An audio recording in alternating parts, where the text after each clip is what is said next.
இன்னும் அதெல்லாம் நீங்க தெரிஞ்சுக்காம இருக்கீங்க.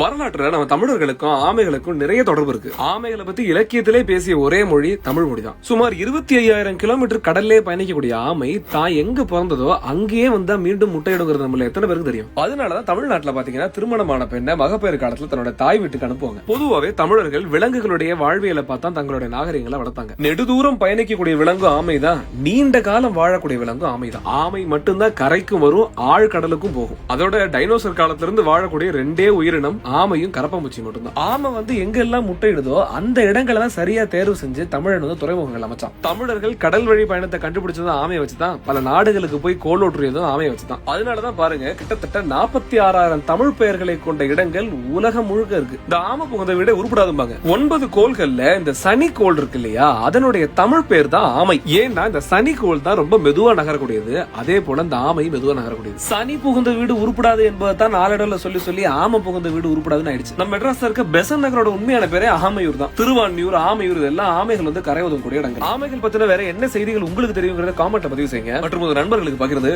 தமிழ் வரலாறு சொல்லிக் கொடுங்க.